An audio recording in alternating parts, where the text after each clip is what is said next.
ಇವತ್ತು ಈ ಕಾಟೇರ ಹಬ್ಬದ ಬಗ್ಗೆ ಏನ್ ಹೇಳೋದಕ್ಕೆ ಇಷ್ಟಪಡ್ತೀರಾ? ಆಕ್ಚುಲಿ ಡಿ ಬಾಸ್ ಮೂವಿನಲ್ಲಿ ಇವ್ರು ಆಕ್ಟ್ ಮಾಡಿದ್ದಾರೆ.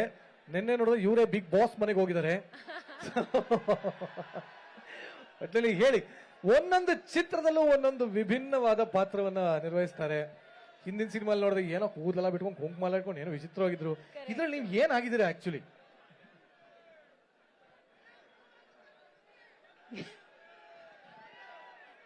ಇನ್ನೂ ಅಲ್ಲೇ ಇದೀನಪ್ಪ.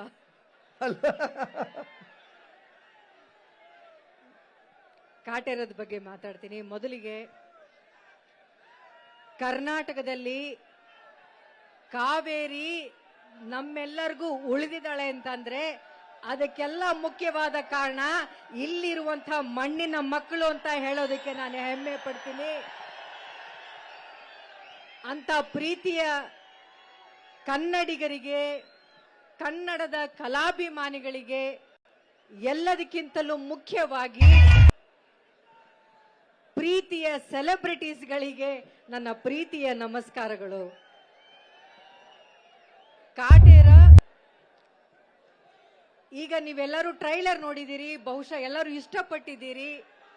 ಅದ್ಭುತವಾದ ಹಾಡುಗಳನ್ನು ಕೊಟ್ಟಿದ್ದಾರೆ. ಇವತ್ತು ಒಂದು ಹೆಜ್ಜೆ ಮುಂದೆ ಹೋಗಿ ವಿಶೇಷವಾಗಿ ರೈತರ ಹಾಡನ್ನ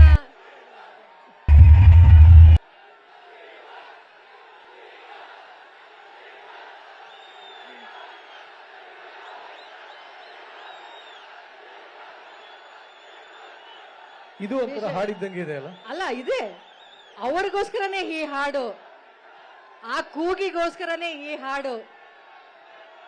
ರೈತರ ಹಾಡನ್ನ ಇವತ್ತು ಬಿಡುಗಡೆ ಮಾಡಿದ್ದಾರೆ. ಇವತ್ತು ವಿಶೇಷವಾದಂತ ರೈತ ದಿನಾಚರಣೆ. ತುಂಬಾ ಅದ್ಭುತವಾದ ಸಾಲುಗಳಿರುವಂತ ಈ ಹಾಡು.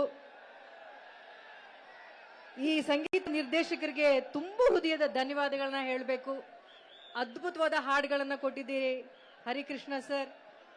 ಒಬ್ಬ ನಾಯಕಿ ನಟಿಯಾಗಿ ಅವಳ ಮೊದಲನೇ ಸಿನಿಮಾದಲ್ಲಿ ಬರುವಾಗ ಆಕೆಗೆ ಒಂದು ಅದ್ಭುತವಾದಂತ ಹಾಡು, ಹಾಗೂ ಇಷ್ಟು ಜನ ಪ್ರೀತಿಸುವಂತ ಒಬ್ಬ ಆರಾಧ್ಯ ದೈವ ದರ್ಶನ್ ಅವರಿಗೆ, ಅವರ ಅಭಿಮಾನಿಗಳಿಗೆ ಪ್ರೀತಿಸುವಂತ ಹಾಡುಗಳನ್ನು ಕೊಟ್ಟಿದ್ದೀರಿ. ಈ ಸಿನಿಮಾದ ಕತೆ ತುಂಬಾ ಅದ್ಭುತವಾದಂತ ಕತೆ, ನಮ್ಮ ಮಣ್ಣಿನ, ನಮ್ಮ ಸೊಗಡಿನ ಕತೆ. ಇದು ತುಂಬಾ ವಿಶೇಷವಾದಂತ ಕತೆನ ಹೊತ್ಕೊಂಡು ಬಂದಿರೋದು ತರುಣ್ ಸುಧೀರ್ ಅವರು. ಈ ತರದ ಒಂದು ದೊಡ್ಡ ಸಿನಿಮಾಗೆ ಹಣ ಹಾಕೋದು ಅಷ್ಟು ಸುಲಭವಾದ ಕೆಲಸ ಅಲ್ಲ. ಇದು ಸಿನಿಮಾದ ಮೇಲೆ ಪ್ರೀತಿ ಇರೋರು ಮಾತ್ರ ಮಾಡೋದಕ್ಕೆ ಸಾಧ್ಯ. ಅಷ್ಟು ಪ್ರೀತಿಯಿಂದ ರಾಕ್ಲೈನ್ ವೆಂಕಟೇಶ್ ಸರ್ ಅವರು ಈ ಸಿನಿಮಾವನ್ನ ನಿರ್ಮಾಣ ಮಾಡಿದ್ದೀರಿ. ನೀವು ನಮ್ಮ ಕರ್ನಾಟಕದ ಹೆಮ್ಮೆಯ ನಿರ್ಮಾಪಕರು ಅನ್ನೋದ್ರಲ್ಲಿ ಎರಡು ಮಾತಿಲ್ಲ ರಾಕ್ಲೈನ್ ಸರ್. ತುಂಬಾ ಹೆಮ್ಮೆ ಆಗುತ್ತೆ. ಈ ರೀತಿಯ ಒಂದು ಕಾರ್ಯಕ್ರಮಕ್ಕೆ ನಿಮ್ಮೆಲ್ಲರ ಭಾಗದ ಹೆಮ್ಮೆಯ ನಾಯಕಿ, ಕನ್ನಡ ಚಿತ್ರರಂಗ ಕಂಡಂತ ಹೆಮ್ಮೆಯ ಸುಂದರವಾದಂತ ನಾಯಕಿ ಸುಮಲತಾ ಮೇಡಮ್ ಬಂದಿದ್ದಾರೆ. ಅವ್ರಿಗೂ ಕೂಡ ನಮ್ಮ ಪ್ರೀತಿಯ ಧನ್ಯವಾದಗಳು. ಈ ಕ್ಷೇತ್ರದ ಎಲ್ಲ ನಾಯಕರಿಗೂ ಧನ್ಯವಾದಗಳು ಅಂತ ಹೇಳ್ತಾ, ಕಾಟೇರ ಚಿತ್ರದಲ್ಲಿ ಒಬ್ರಲ್ಲ ಇಬ್ರಲ್ಲ ಅದ್ಭುತವಾದಂತ ಕಲಾವಿದರು, ಪಕ್ಕದ ರಾಜ್ಯದಲ್ಲಿರುವಂತಹ ಆಂಧ್ರದಿಂದ ಬಂದಿರುವಂತಹ ಕಲಾವಿದರಾಗಿರ್ಬೋದು, ಕರ್ನಾಟಕದಲ್ಲಿರುವಂತಹ ಪದ್ಮಾ ವಾಸಂತಿಯವರಾಗಿರ್ಬೋದು, ಬಿರೇದರ್ ಆಗಿರಬಹುದು, ಆ ಪುಟ್ಟ ಮಗು ಆಗಿರ್ಬೋದು, ಕುಮಾರ್ ಗೋವಿಂದ್ ಅವರು, ಹೀಗೆ ಹಲವಾರು ದೊಡ್ಡ ದೊಡ್ಡ ಕಲಾವಿದರ ತಂಡ ಈ ಸಿನಿಮಾದಲ್ಲಿದೆ. ನಿಮ್ಮನ್ನ ರಂಜಿಸೋಕ್ಕೋಸ್ಕರನೇ ಈ ಸಿನಿಮಾ ಬರ್ತಾ ಇದೆ ಅಂತ ಹೇಳ್ತೀನಿ. ಇನ್ನು ಈ ಸಿನಿಮಾದ ನಾಯಕರ ಬಗ್ಗೆ ನಾನೇನ್ ಹೇಳಿ, ಏನು ಬೇಕಾದ್ರೂ ಹೇಳಿ, ಚಾನ್ಸೇ ಇಲ್ಲ. ಅವ್ರ ಬಗ್ಗೆ ಅಭಿಮಾನದ ನುಡಿಗಳನ್ನು ಮಾತ್ರ ಹೇಳೋದಕ್ಕೆ ಚಾನ್ಸ್ ಅಷ್ಟೇ ಸಾಧ್ಯ. ದರ್ಶನ್ ಅವ್ರ ಬಗ್ಗೆ ಹೇಳೋದಕ್ಕೆ ಎಷ್ಟು ಖುಷಿ ಆಗುತ್ತಂದ್ರೆ ಬಹುಶಃ ತುಂಬಾ ಸಿಂಪಲ್ ಆಗಿ ಹೇಳೋಕ್ ಚಾನ್ಸೇ ಇಲ್ಲ, ಆದ್ರೂ ಪ್ರಯತ್ನ ಪಡ್ತೀನಿ. ಅವರು ಯಾವ ತರದ ಸ್ಟಾರ್ ಅಂದ್ರೆ, ಅವರು ಯಾವ ತರದ ಚಾಲೆಂಜಿಂಗ್ ಸ್ಟಾರ್ ಅಂದ್ರೆ, ಬೇರೆಯವರಿಗೆ ಚಾಲೆಂಜ್ ಹಾಕಿದ್ರೆ ಅದು ಕಾಂಪಿಟೇಷನ್ ಆಗುತ್ತೆ. ನಮಗ್ ನಾವೇ ಚಾಲೆಂಜ್ ಹಾಕೊಂಡ್ರೆ ಈ ರೀತಿಯ ಬೆಳವಣಿಗೆ ಕಂಡಂತ ಒಬ್ಬ ಸ್ಟಾರ್ ಆಗಿ ನಿಲ್ಲೋದಕ್ಕೆ ಇವರೊಬ್ರು ನಿದರ್ಶನ ಅಂತ ಹೇಳ್ತೀನಿ. ಈ ರೀತಿ ಬೆಳೆದಂತ ಕಲಾವಿದರು ತುಂಬಾನೇ ವಿರಳ. ಆ ರೀತಿ ಬೆಳೆದಂತ ಒಬ್ಬ ಅದ್ಭುತವಾದಂತ ಸ್ಟಾರ್ ಹಾಗೂ ಪ್ರತಿಭೆ ದರ್ಶನ್ ಅವರು.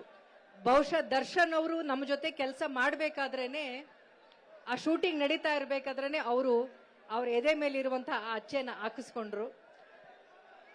ಬಹುಶಃ ನಿಮ್ಮೆಲ್ಲರಿಗೂ ಗೊತ್ತಿರೋದು ಅವ್ರ ಎದೆ ಮೇಲೆ ಸೆಲೆಬ್ರಿಟಿ ಅಂತ ಅಚ್ಚೆ ಮಾತ್ರ ಹಾಕಿಸ್ಕೊಂಡಿದ್ದಾರೆ ಅಂತ ನಾವು ತುಂಬಾ ಹತ್ತಿರದಿಂದ ನೋಡಿದೀವಿ. ಎದೆ ಮೇಲೆ ಮಾತ್ರವಲ್ಲ, ಅವರ ಎದೆ ಒಳಗಿರುವ ಬಡಿತವೂ ಕೂಡ ಅಭಿಮಾನಿಗಳೇ. ಅವರ ತಲೆಯಲ್ಲಿರುವ ಆಲೋಚನೆ ಕೂಡ ಅಭಿಮಾನಿಗಳೇ. ಅಷ್ಟು ಮಾತ್ರವಲ್ಲ, ಅವರ ದೇಹದಲ್ಲಿರುವ ಉಸಿರು ಕೂಡ ಸೆಲೆಬ್ರಿಟಿಗಳೇ ಅಂತ ಹೇಳೋದಕ್ಕೆ ನಾನು ಇಷ್ಟಪಡ್ತೀನಿ. ಇನ್ನು ಈ ರೀತಿಯ ಸೆಲೆಬ್ರಿಟಿಗಳಿಗೋಸ್ಕರನೇ ಮಾಡಿರುವಂತ ಈ ಸಿನಿಮಾ ಕಾಟೇರ. ಬಹುಶಃ ನೀವೆಲ್ಲರೂ ಸೆಲೆಬ್ರಿಟಿಗಳು, ನೀವು ಇಷ್ಟಪಡುವಂತ ಡಿ ಬಾಸ್ ಅನ್ನ ಇನ್ನೊಂದು ಲೆವೆಲ್ಗೆ ನೀವು ಪ್ರೀತಿಸ್ತೀರಾ. ಆ ರೀತಿಯ ಒಳ್ಳೆ ವಿಚಾರಗಳನ್ನ ಕನ್ನಡಿಗರು, ರೈತರು ಹೆಮ್ಮೆ ಪಡುವಂತ ವಿಚಾರವನ್ನ ಈ ಕಾಟೇರದಲ್ಲಿ ತಗೊಂಡು ಬಂದಿದ್ದಾರೆ. ಈ ಸೆಲೆಬ್ರಿಟಿಗಳು ಸೆಲೆಬ್ರೇಟ್ ಮಾಡುವಂತ ದಿನ ಯಾವುದು? ಕಾಟೇರವನ್ನ ಸೆಲೆಬ್ರೇಟ್ ಮಾಡೋ ದಿನ ಯಾವುದು? 29ನೇ ತಾರೀಕು.